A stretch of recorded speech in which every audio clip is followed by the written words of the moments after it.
Level 1, the dirt floor. You are 9 years old, 1818. A log cabin in the dense woods of southern Indiana smells of damp earth and wood smoke. Winter is closing in. Your mother is lying on a straw mat in the corner. Her breath comes in shallow, rattling gasps. Milk sickness, a poisonous weed in the pasture, killed the cows, and now the milk is killing her. You sit on the packed dirt floor beside her bed, holding her cold, rough hand. There are no doctors in these woods, no medicine, just the sound of wind whistling through the unchinked logs. She whispers her last words to you in the dark. Be good to your father. Be kind to your sister. Love God. Then her hand goes limp. You help your father cut pine boards to build her coffin. You hammer the wooden pegs into the lid yourself. You are 9 years old, and you have buried the only person who believed you were meant for something more than clearing brush. Level 2, the flatboat. You are 19, 1828. You stand 6 feet 4 inches tall, all bone, corded muscle, and raw strength. You can sink an axe deeper into oak than any grown man in the territory. A local merchant hires you to guide a flatboat loaded with cured meat, corn, and lard down the Mississippi River. Destination, New Orleans. You float 1,200 miles south into the deep heart of the country. One night near Baton Rouge, a gang of armed river bandits boards your craft in the dark. You fight them off with a wooden oar, swinging with brute force until they jump into the black water. You survive with a scar above your right ear, but New Orleans is the true shock. You walk the stone streets past the slave markets. You watch human beings chained together at the ankles, inspected like livestock, and sold under the auctioneer's hammer. Families torn apart on an auction block. You turn away in disgust. The image burns itself permanently behind your eyes. Level 3, the Black Dog. You are 26, 1835, New Salem, Illinois. You have failed at business. Your general store went under, leaving you buried in debt you call the national debt. You split rails, work as a postmaster, and survey land with borrowed tools to pay back every cent. But in this small frontier village, you find Anne Rutledge. She has blue eyes, auburn hair, and a warmth that cuts through your quiet, brooding nature. For the first time in your life, you are happy. Then typhoid strikes the valley. In August, she dies. The loss shatters your mind. You wander the woods alone for weeks, talking to yourself, staring into space. Friends take away your pocket knife because they fear you will kill yourself in the dark. Melancholy, the black dog, sits on your chest and refuses to leave. You learn to live with a sadness that never truly goes away. Level 5, the Prairie Lawyer. You are 38, 1847. Springfield, Illinois. You share a cramped, dusty office with a partner who watches you sprawl your long legs over chairs, lost in thought. You have taught yourself the law by firelight, reading Blackstone's commentaries until your eyes burned. You ride the 8th Judicial Circuit on horseback for months at a time, carrying your legal papers inside the lining of your stovepipe hat. You defend horse thieves, murder suspects, and railroad corporations in drafty county courthouses. You never use grand words or cheap tricks. You speak in simple, devastating parables that farm juries understand. Men call you Honest Abe because you refuse to take cases if you believe the client is guilty. You win with logic, humor, and relentless patience. Yet inside, your ambition is waking up.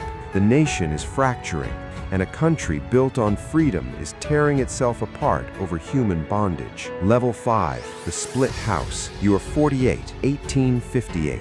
The Illinois state capitol in Springfield is packed to the ceiling with sweat, tobacco smoke, and shouting men.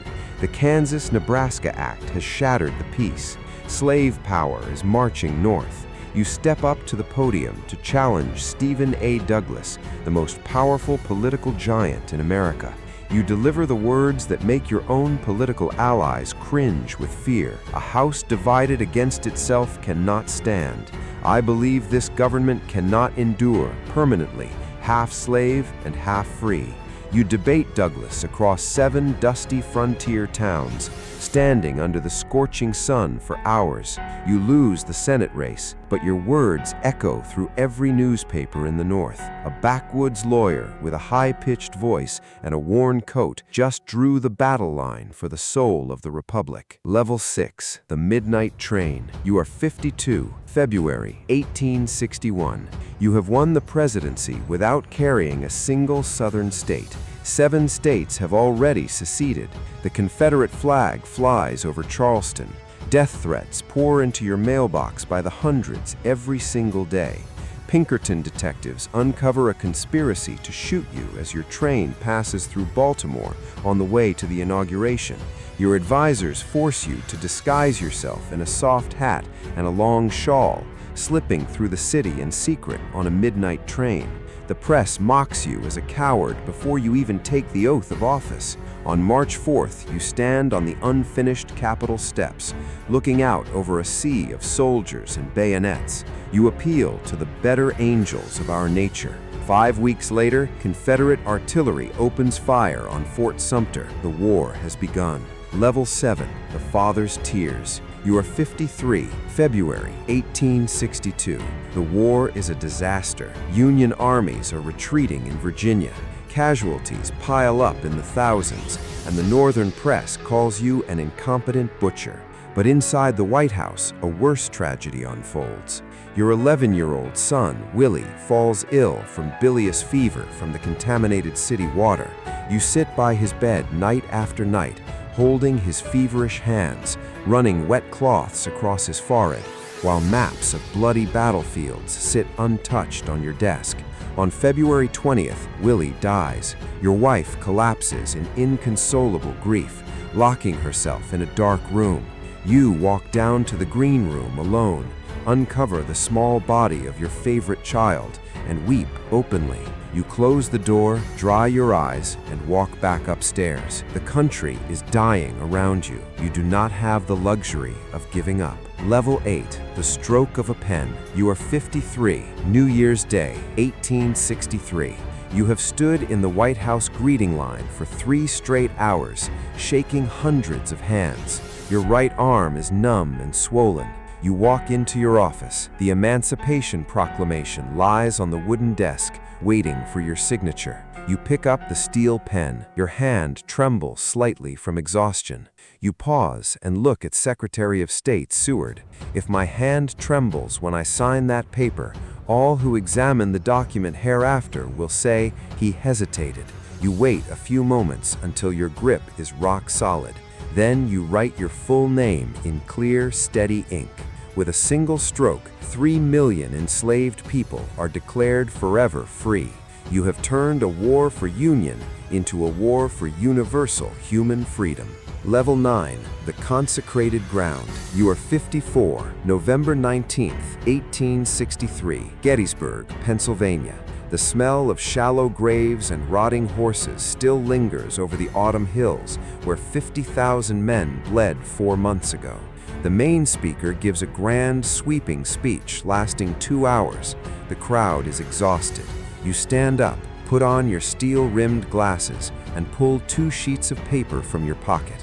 You speak for just over 2 minutes, 272 words. 77 years ago, our fathers brought forth on this continent a new nation, conceived in liberty and dedicated to the proposition that all men are created equal. The crowd is quiet when you sit down. You think the speech was a flat failure. You do not realize you have just redefined the meaning of the United States forever. Level 10, the box. You are 56, April 14th, Good Friday. 5 days ago, Robert E. Lee surrendered at Appomattox. The war is over. The Union is saved. 4 million slaves are free. You have aged 20 years in 4. Your face is sunken, your eyes hollowed by sorrow, your skin gray with exhaustion. For the first time in 4 years, you laugh.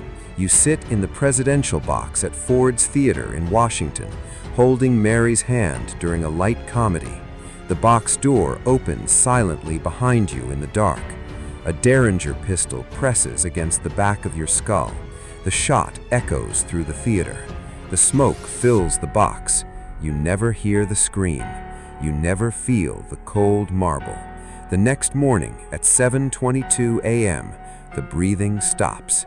Secretary of War Stanton turns toward the weeping room and whispers, "Now he belongs to the ages." You carried an entire nation on your back, paid the ultimate price, and now you are history.